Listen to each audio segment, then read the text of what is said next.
What's up, everybody? Matt Gajewski here, back again with the Stochastic channel, and today we're talking some college football DFS ahead of Week 9. This is the main slate.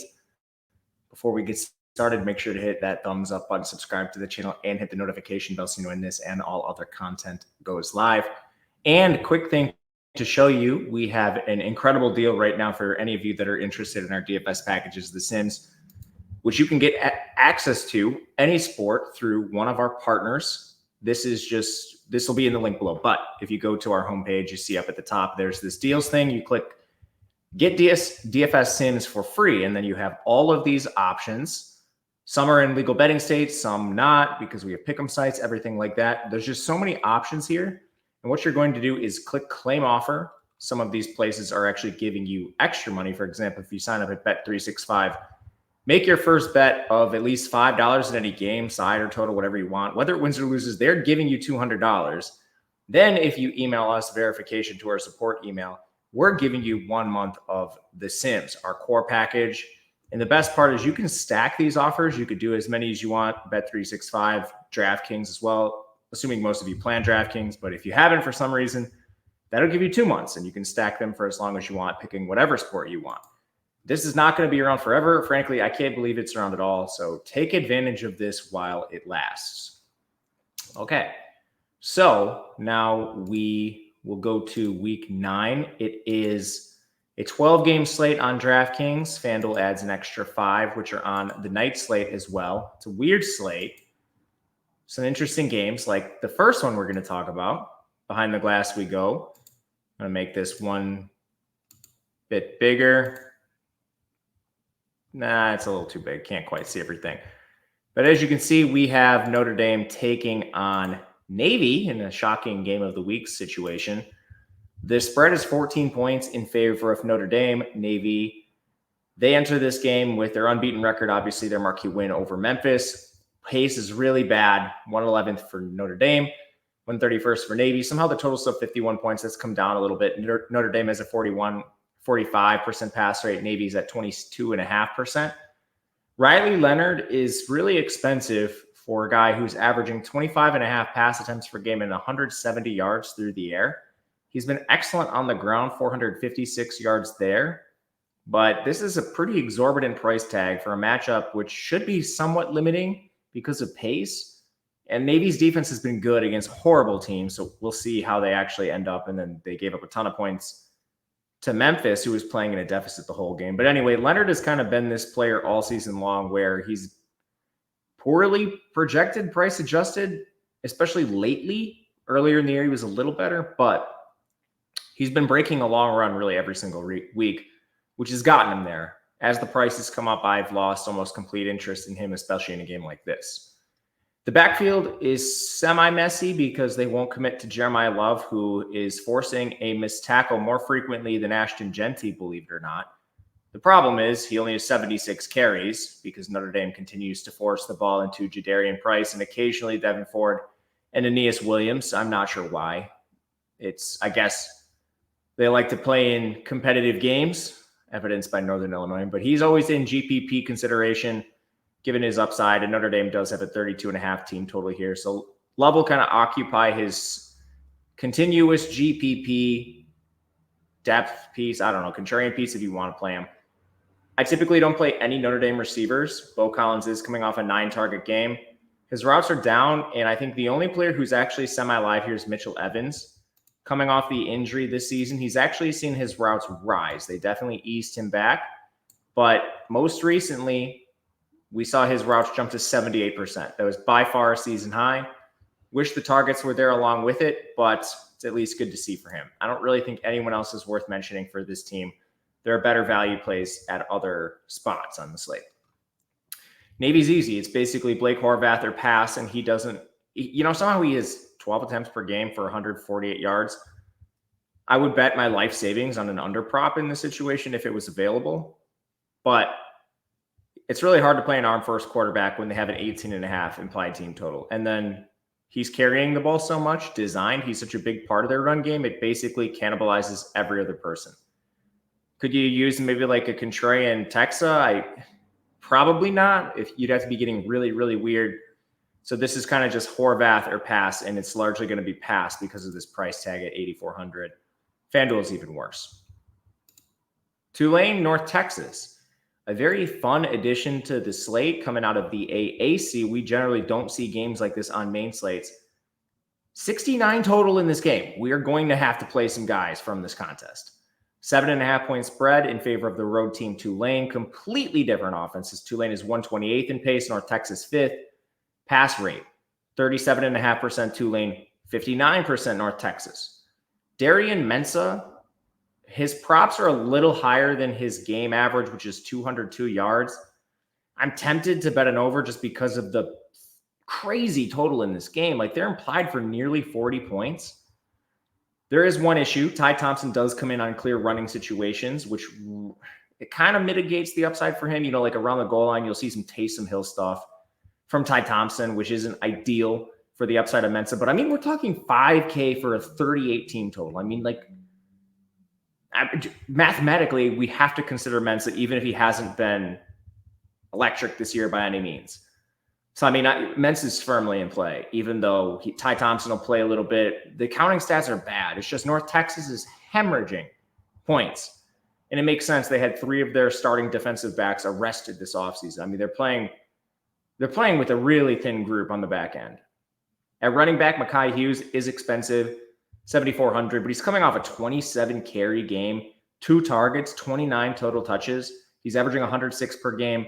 I mean, he's firmly in play. What had previously been a little bit more of a timeshare, we've now seen in competitive games. They're willing to just ride him right into the ground.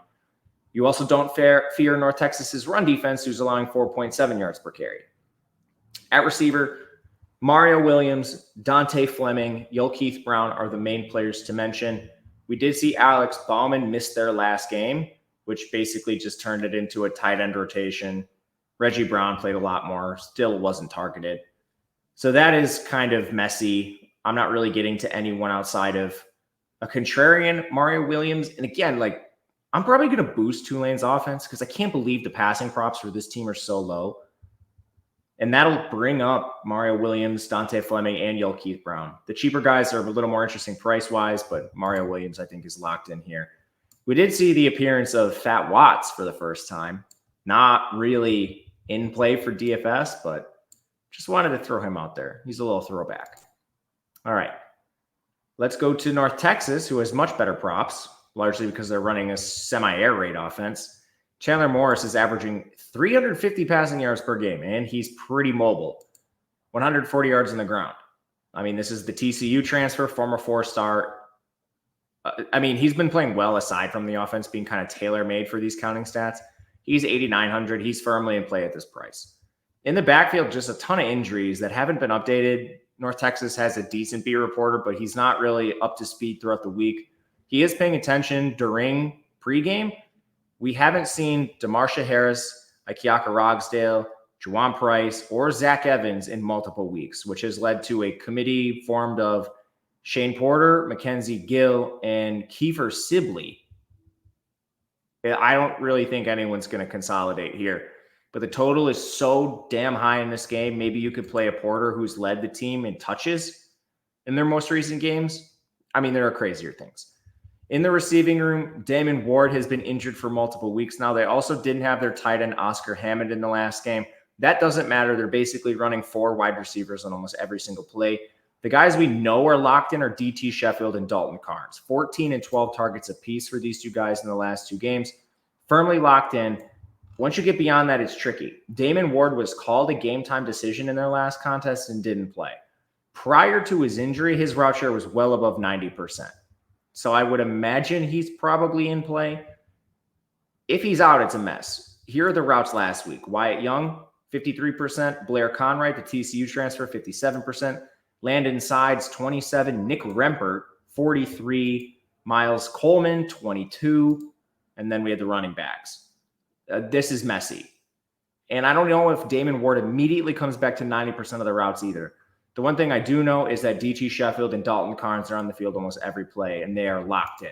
At their prices, I think they're firmly in play, especially Carnes. Like, what DT Sheffield is appropriately priced. What in the hell is Dalton Carnes doing at 3,100? He's like a stone lock. I don't know. If Ward came back, I guess I wouldn't go quite that far, but he has an excellent role in an air raid offense. Tulane does play good pass defense, but I mean, the volume is so good here. Oklahoma takes on Ole Miss, 20-point spread in favor of Ole Miss, a 49 total. I'm halfway interested in betting it over here. Jackson Arnold is back. He still doesn't have any of his receivers. We'll get into that, but the pace is super good. 14th is Oklahoma, 6th is Ole Miss. Pass rate, both right around average for both these teams. These are balanced offenses. Ole Miss is slightly heavier to the run. Jackson Arnold's back, and the first thing we need to talk about is his mobility has been better than Hawkins.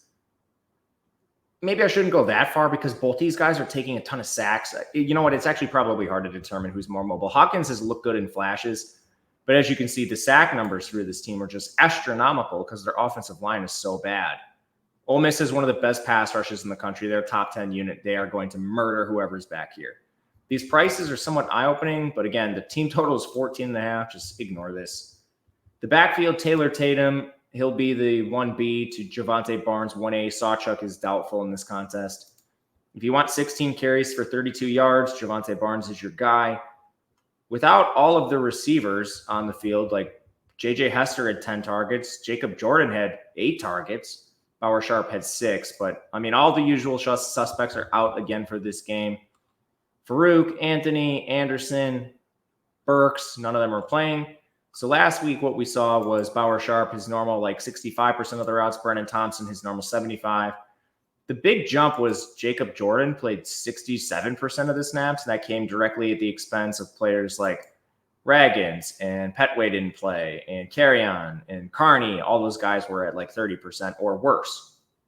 So the main 3 wide receiver set, I guess I'll include the tight end, Bauer Sharp, Brennan Thompson, J.J. Hester, and Jacob Jordan. I don't really want to play any of them. If you force me to play one, probably Hester. You know what? Maybe Bauer Sharp.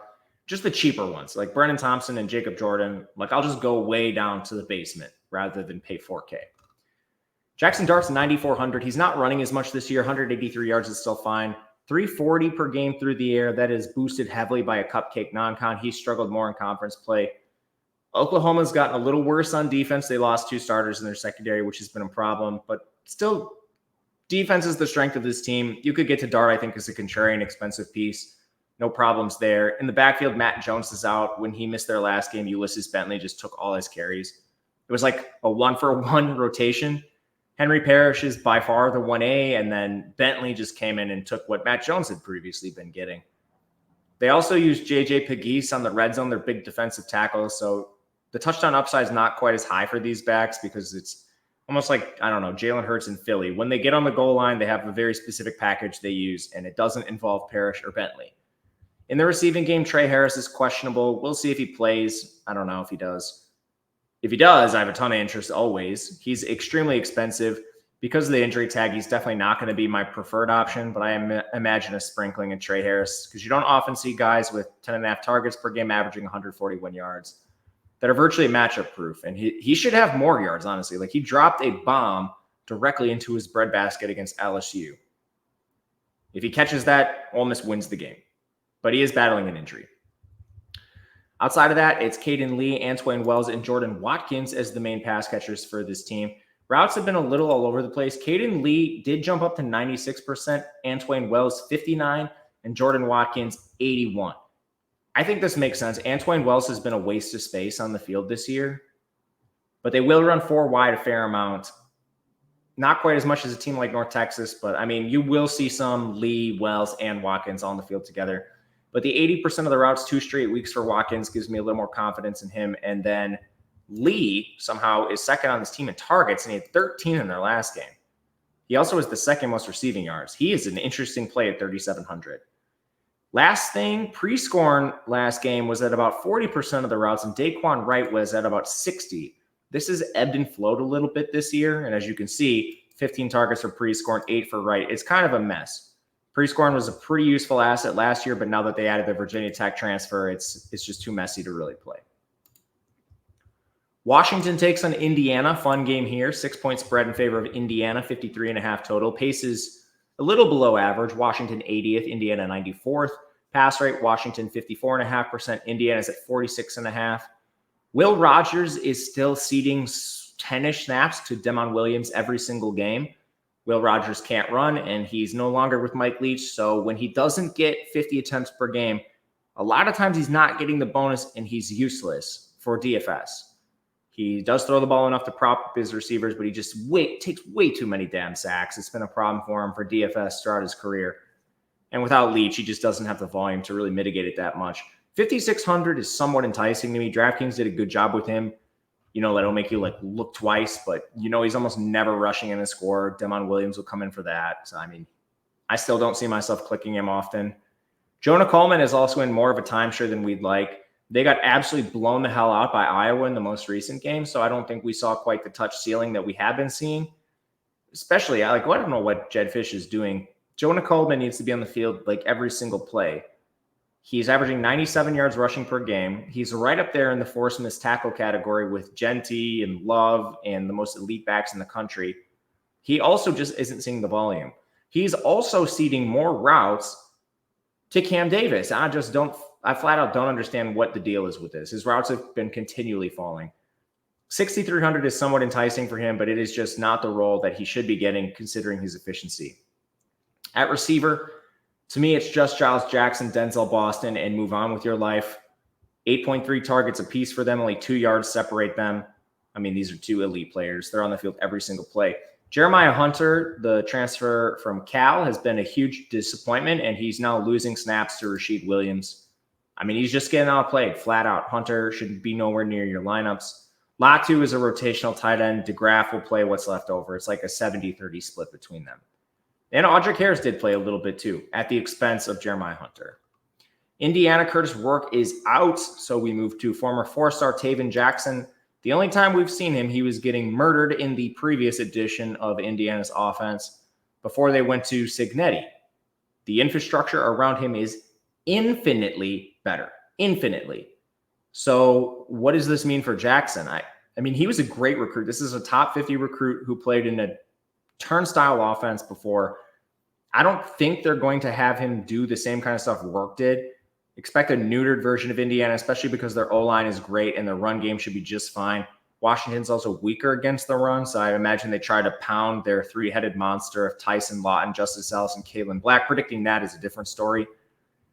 But yeah, I think there's better options than Taven Jackson at 6,600. You're just taking on considerable uncertainty, and there is downside. He did suck when he played before. I think there are excuses you can make for that, but he did suck. So maybe he just sucks. We'll see.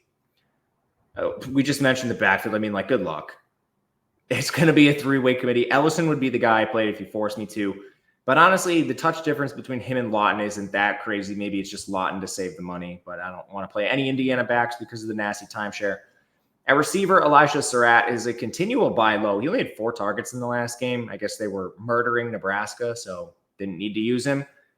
But they keep having guys transfer out, McCulley and EJ Williams, so that somewhat narrows their rotation. Those guys weren't playing a lot anyway. But Surratt, I think, is still your wide receiver one. If you do want to do a contrarian stack, I don't imagine he's going to be owned now that we move on from Rourke.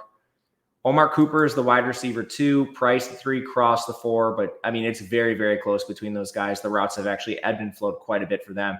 Keyshawn Williams is actually playing more too. He had a 47% route share. Again, they murdered a team, so is what it is. At tight end, Horton is not playing as much as we'd like either. It's 60-65%.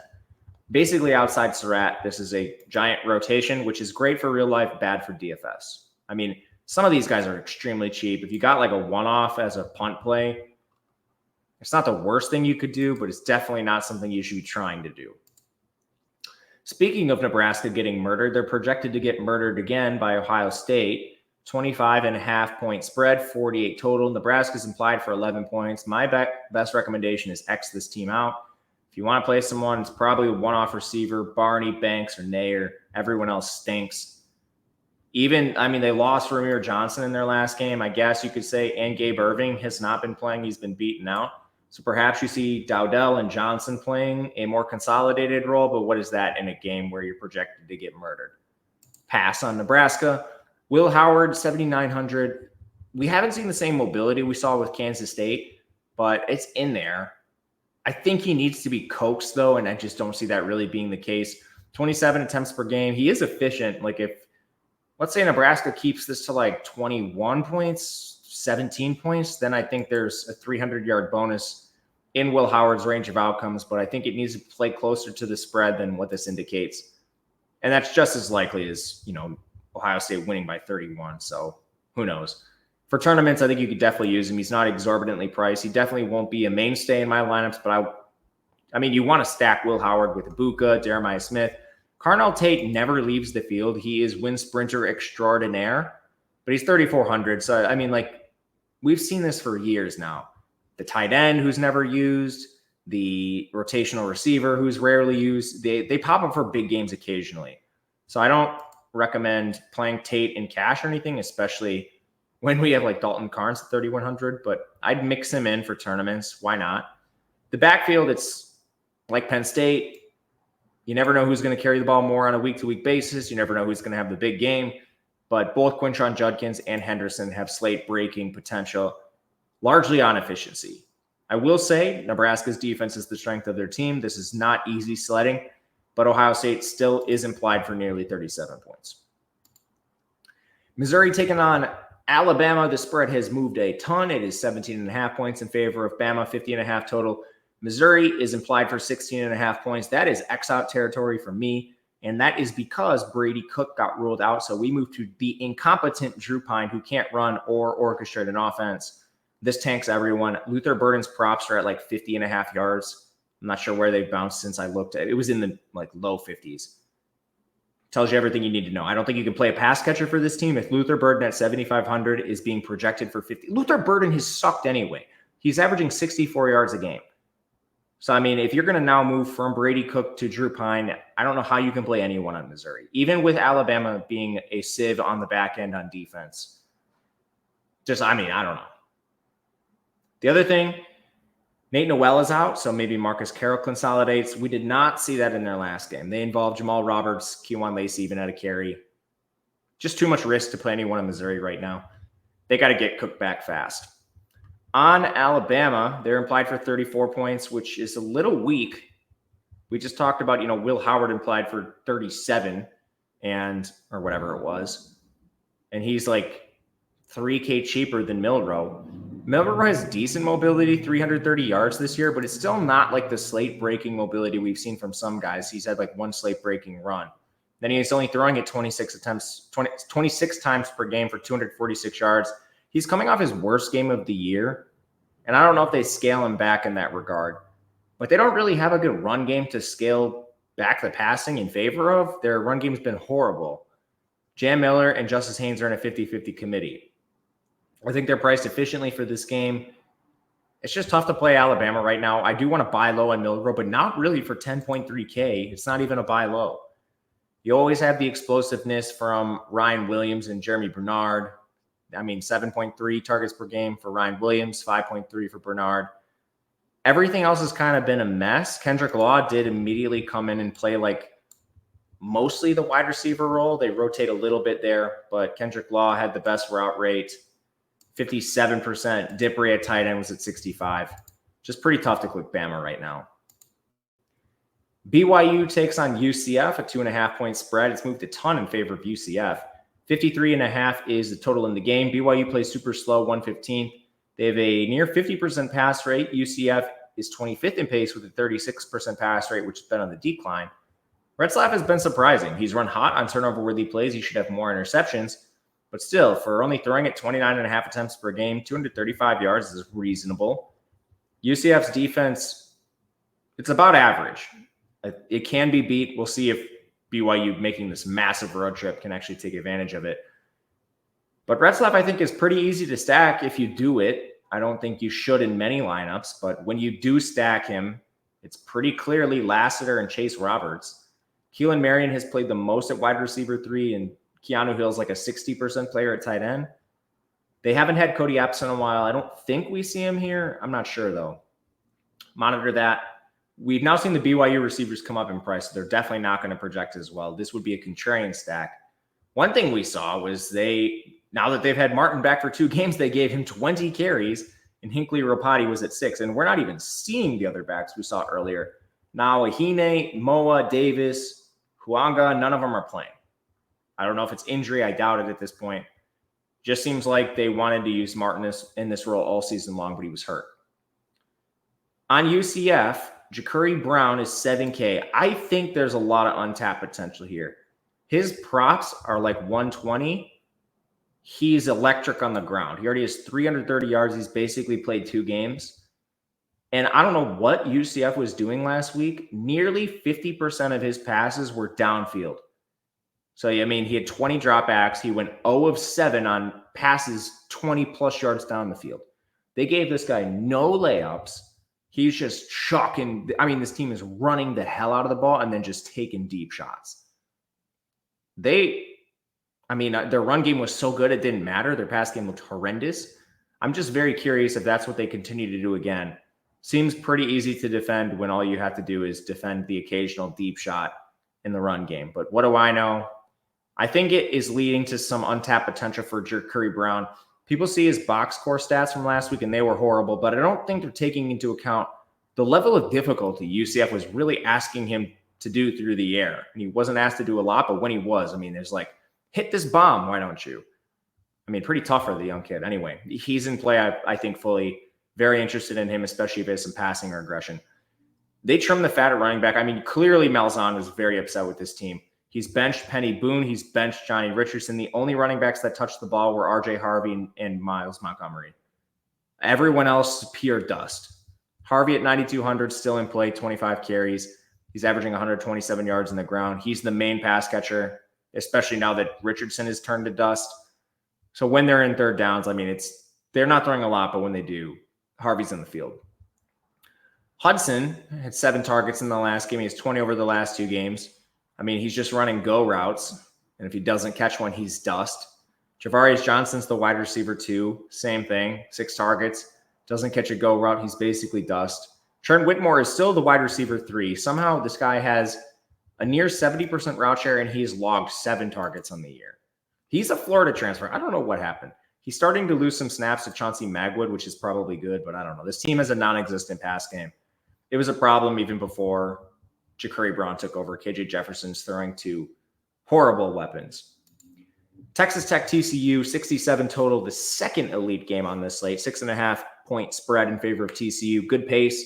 Texas Tech 26, TCU 15th. Awesome pass rate for both sides. Texas Tech's at 55.5, TCU's at 60%. Baron Morton is less likely to take a 0 on the ground than Josh Hoover. He has 12 rushing yards to Hoover's negative 13. And we have Baron Morton at a cheaper price tag. Attempts per game are very similar between these guys. Baron Morton, 38.7. Hoover's at 40. Efficiency has been better for Hoover. He's better receivers. I don't think there's any question about that. But Baron Morton is still at 275 yards per game, and he's cheaper. So all this is taken into account with price. You can definitely stack Morton. He's pretty easy to do so. The 3 main receivers you're using are Josh Kelly, Caleb Douglas, and Coy Eakin. They're all at various price points. And we don't have Dre McCray. I think he's questionable for this game, but the language seems like he's more on the doubtful side. We did see Micah Hudson play 25% of the routes last game. I will say the 5-star is starting to get on the field. And why not? They don't have anything to lose. In the backfield, Taj Brooks, 27 touches per game, averaging 133 yards on the ground and a little bit of change. And he just saw 4 targets in their last game through the air. Only 12 targets on the year, but he is on the field every single snap. You can play Taj Brooks in any game script if you want. Josh Hoover on the other side, 8,500, a little bit harder to get to just because of price, but I still think there's plenty of upside with him. He's basically a 300-yard factory. And I think he's also easy to sag, not quite as easy as the Texas Tech side. You have Batch as your number 1. He's 8K, so you're definitely paying for that. Savion Williams and J.P. Richardson are the 2 and the 3. I actually think J.P. Richardson has kind of emerged as the 2. He's running more routes.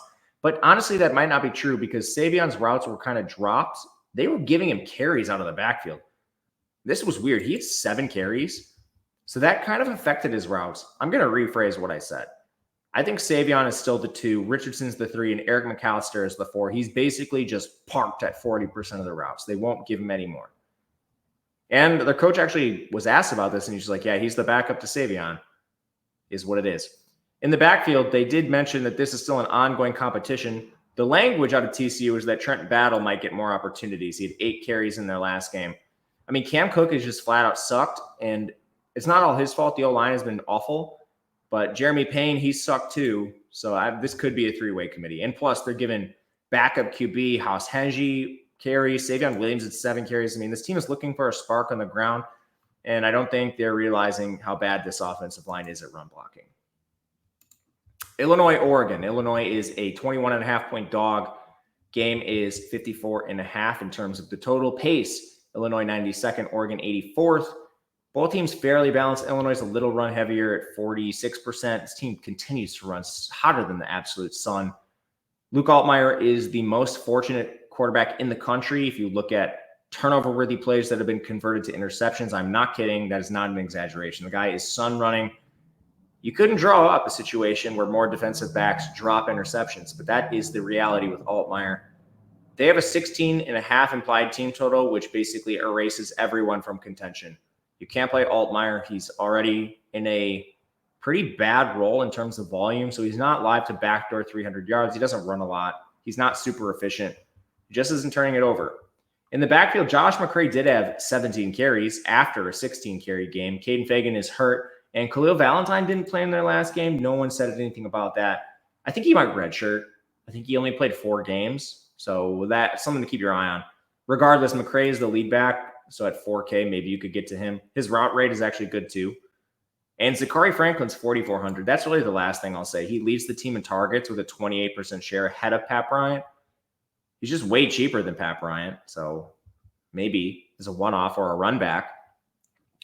Dylan Gabriel at 9,300. Far more interested in him than, say, like a Milroe.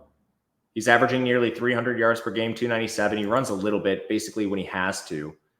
Illinois' main weakness, though, is against the run. So I don't know how much they need to use Gabriel. Like, this will probably be a sprinkling. The real just nuclear spot is Jordan James. And I don't think it matters if he has another 10-carry game.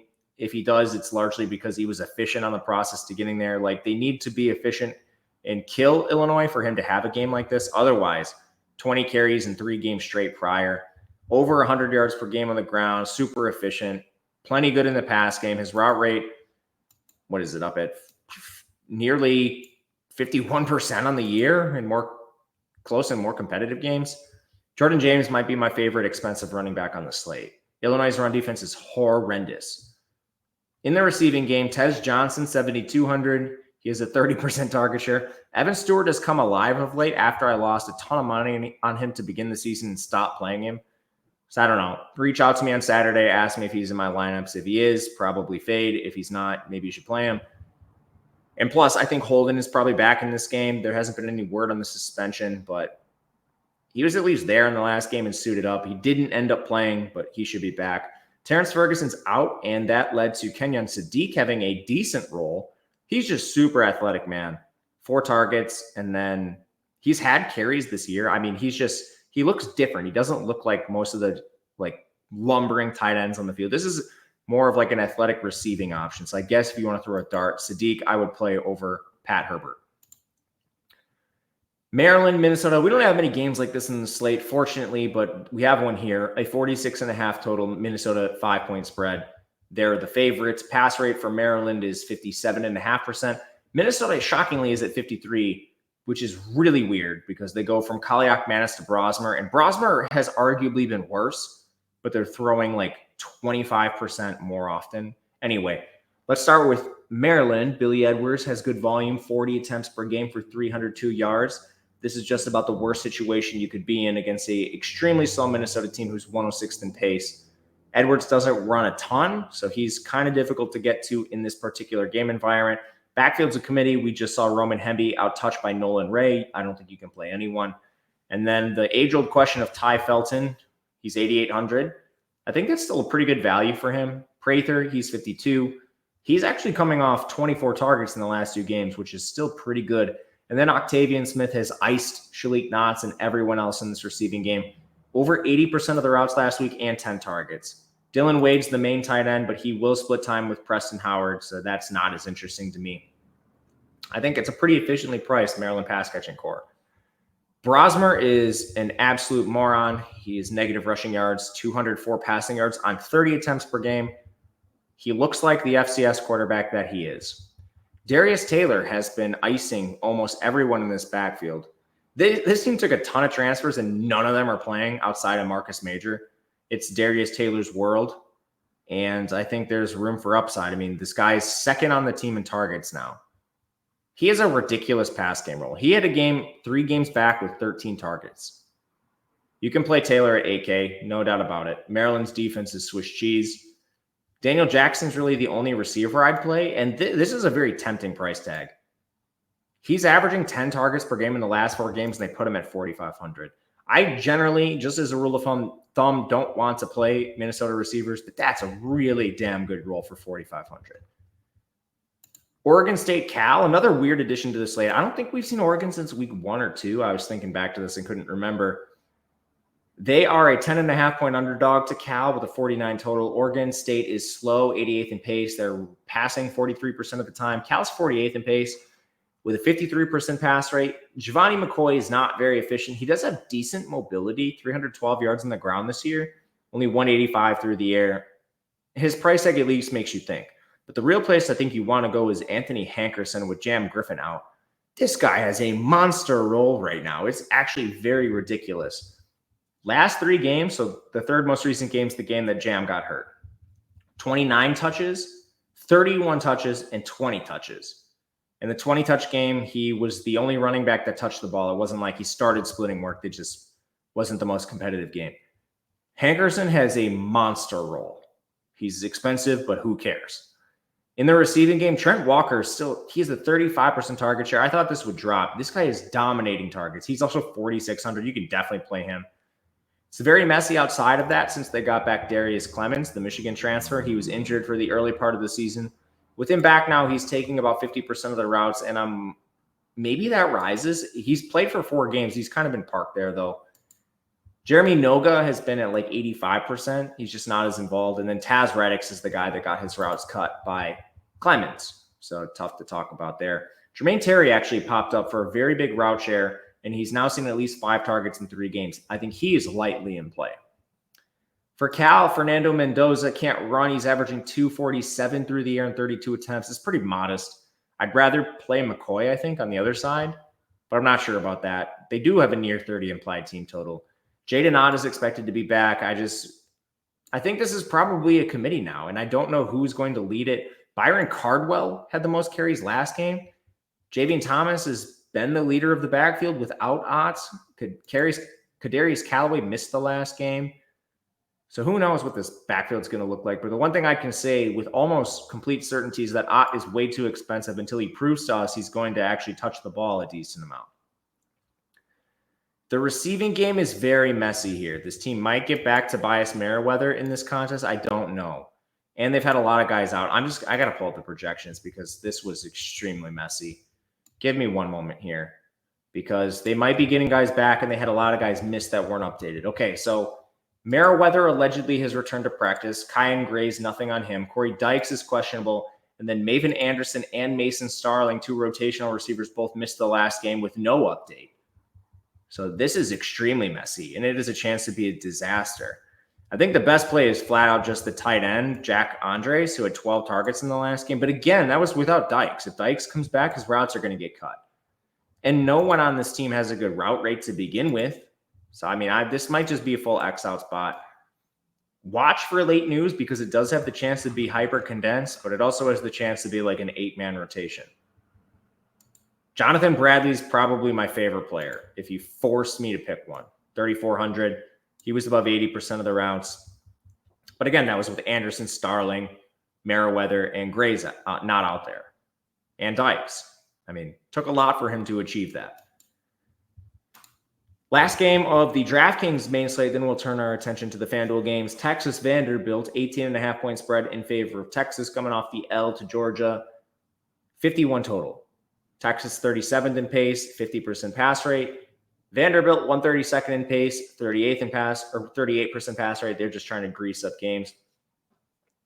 I find this very funny that Quinn Ewers is the same price as Arch Manning. There's no question that Quinn is worse for DFS. For real life, it's an argument.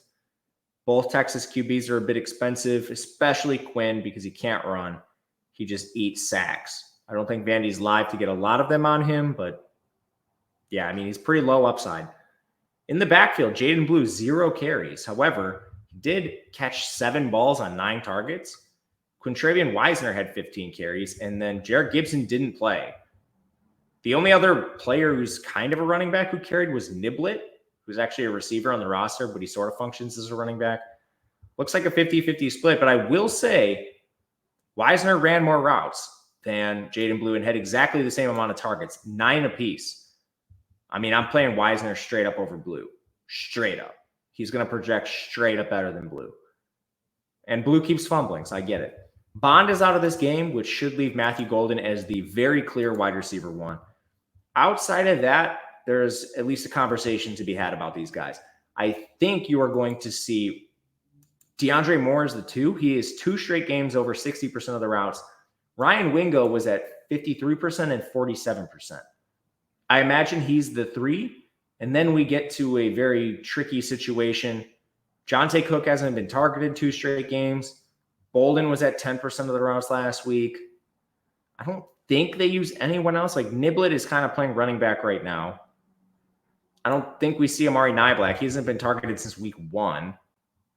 So I think the pecking order is Golden 1, DeAndre Moore 2, Wingo 3, Bolden 4, I guess, and Jonte Cook 5. Obviously, Gunnar Helm is going to play his normal role regardless. But this gives me some interest in Texas pass catchers. We might get more consolidation than we've had most of the year.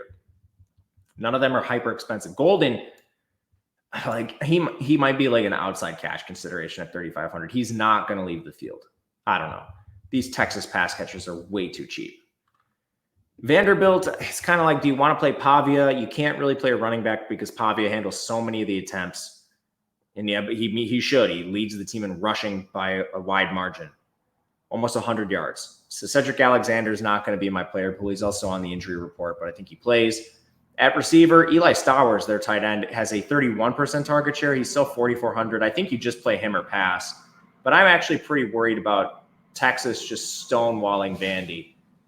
Texas did an awesome job against Carson Beck. The reason they lost that game was their own quarterback. It had nothing to do with anyone else. Their defense played awesome. He lost the game. All right, how we doing on time? Perfect. 15-ish minutes to finish this out.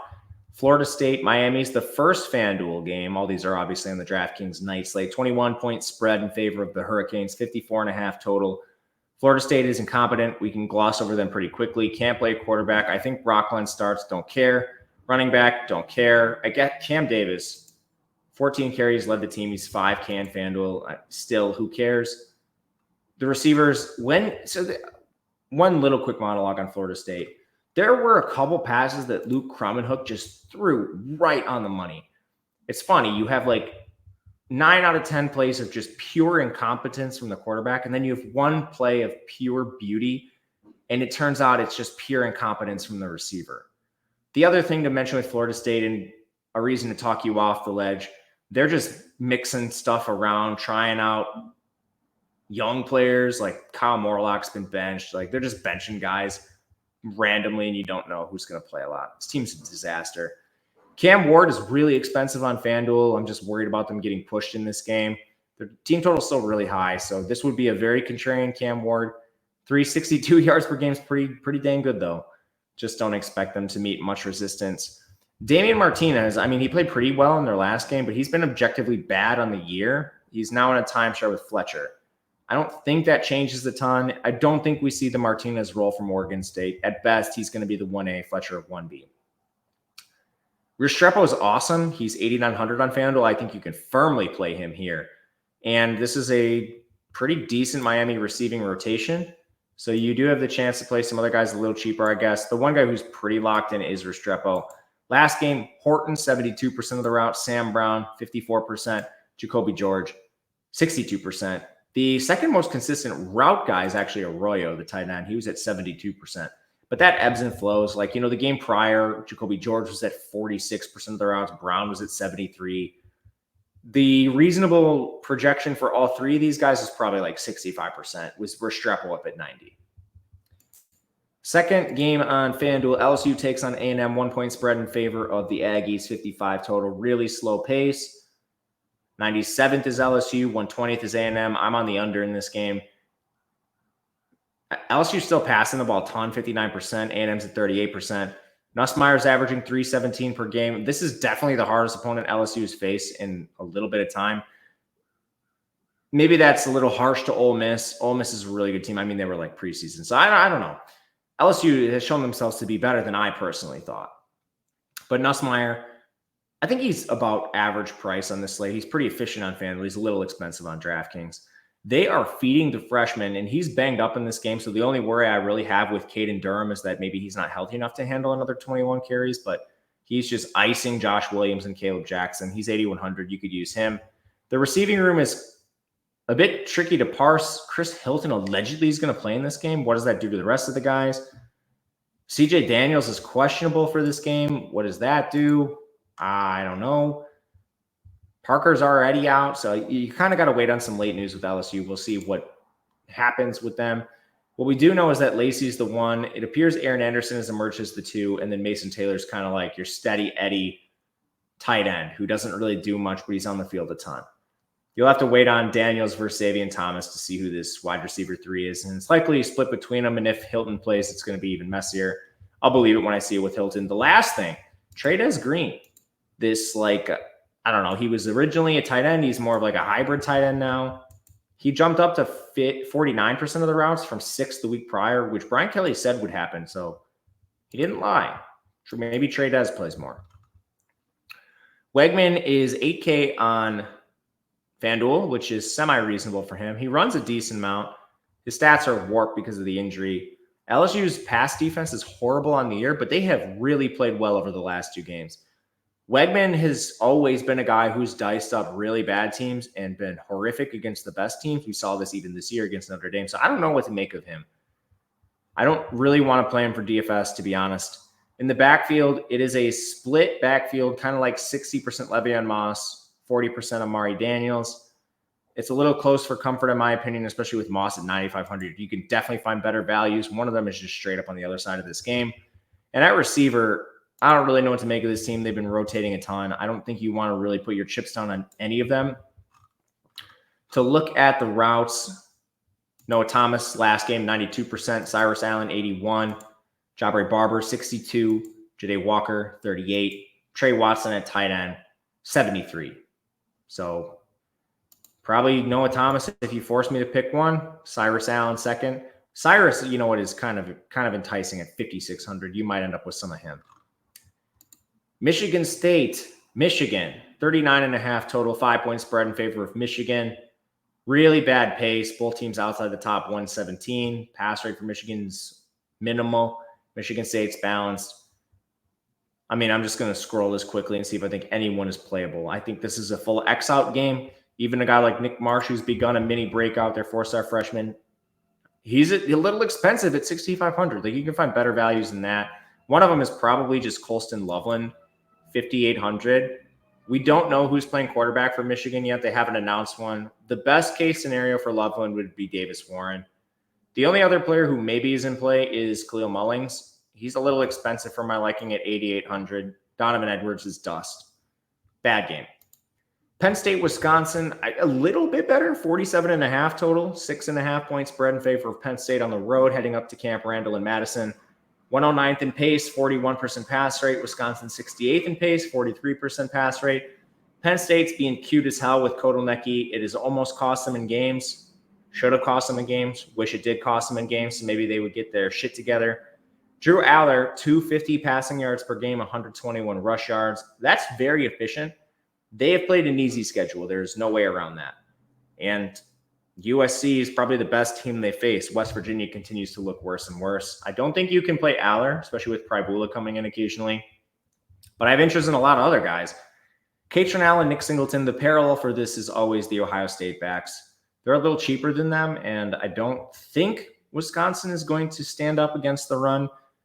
We'll see. They have at times, but they were also coming off the 3 weakest teams in the Big Ten, so I still have questions. For tournaments, you could play them. Tyler Warren had 20 targets and a carry. He's 9K now. which is, it's pretty hard to click.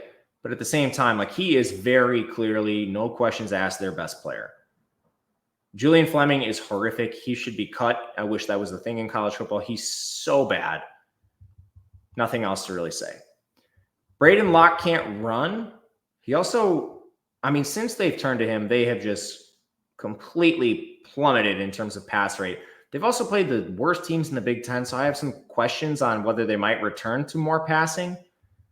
And he actually hasn't been, like, he's, how do I put this? Dynamic at times. Like, he'll deliver a perfect deep ball to Vinny Anthony, and then he'll have a head-scratching interception. That's Braden Locke. For DFS, it's not really something you want to mess around with. Tawi Walker is going to be in negative game script, presumably for the first time in 3 weeks. When they are in normal game script, he's absolutely eating. My real question is, we've still seen Darian Dupree with at least 7 carries in the last 3 games and double digits in 2 of the 3. Yakameli has 12 carries in that span or something like that. What is it? Yeah, 12. If we see the team run the ball 25 times, is this going to be like Tawi 15, Dupree 6, Yakameli 3 or something like that? That's a real question for me. I don't know. Tawi, I think, is okay if you want to play him, but I think there's a little more risk. Will Pauling, the wide receiver 1 for the Badgers, has seen his targets drop significantly. This is injury related. He's exited early in 2 of the last 3 games. 7.1 targets in the year to 5.3 in the last 4 games. He's actually a pretty decent buy low. And then the Badgers are a little hard to parse after that. Bryson Green, I don't think he plays, but you'll have to watch his status. Outside of Will Pauling, Vinny Anthony has an 84% route rate. I think he's the guy you want to get to. CJ Williams, 73%, and Trech Kekahuna is at 42%. If Green returns, it muddles everything. But if not, I think Pauling and Vinny Anthony are the 2 best plays for this team. Last game, I think. Yeah, last game. Kansas State, 10-point spread in favor of Kansas State, 54.5 total. Very slow pace. 119th is Kansas, 100th is Kansas State. Pass rate is similar, 45%. Kansas, 43.5% Kansas State. I think both these teams have defensive concerns. Kansas State, I think it's largely in the back end. They do have some run defense questions too. The problem with Daniels is just his turnover-worthy plays. He's actually been fairly efficient, not super efficient. I mean, he's averaging 187 pass yards per game. But if you could cut down on the turnover-worthy plays for him, I think he's actually a fine play. At 9K is okay. Not going to pop or anything like that, but you know, this game has a lot of downside because of the pace, but it also has upside because these offenses have both proven to be explosive at times and susceptible to explosive plays at times. So which wins out? Backfield, Daniel Highshaw is questionable for this game. He had an injury. So when that's happened before, we've seen Neal absolutely dominate touches. If that's the case again, like, Neal is a very, very good play. The receiving game has been more muddled of late. Luke Grimm, Quentin Skinner, Lawrence Arnold are generally the top 3 receivers for this team. They just haven't been efficient through the air this year, and it's trickled down to every single player. I'm not really that worried. Grimm's still at a 96% route share. The only guy who really dropped, Arnold, has actually been pretty low in the last 2 games, 39% and 57%. It hasn't been another receiver that's played a lot. It's actually been double tight ends. They've played more Cardell and Casey together. Weird, but kind of Grimm or pass, I think, in the pass catching room. And then for Kansas State, Avery Johnson, he's very expensive for a guy who doesn't throw the ball a ton, 25 attempts per game. You know, you have the same number for Daniels and you save $1,000, but you do get more efficiency, 200 yards through the air. You also get better rushing, 306 on the ground. That's where he largely makes his money. And Kansas doesn't have a great run defense, 4.3 yards per carry. It's their weakness, which should set up DJ Giddens for a pretty awesome role, 21 touches per game, 120 yards on the ground, great pass catching role for Giddens, completely fine. In the receiving room, it's kind of always just Jace Brown or pass for me. They have rotated more than last year, but I will say last game, more consolidation than previously. Keegan Johnson was at a 90% route share. Outside of that, it's pretty messy. Second best was Jaden Jackson at 66%. So maybe you could play a Johnson, but probably just going to cut it off at Jace Brown and not play any other pass catchers for Kansas State. All right, that will do it for us today. Thank you guys for watching. Anything you'd like to say, please leave it in a comment or reach out to me on Twitter. My DMs are open at Matt_Gajewski. Again, check out that link join. Get yourself some tools. with our partners. DFS for free. Check it out. Anyway, we'll be back again next week and live before lock tomorrow. Until then, good luck. We will see you later.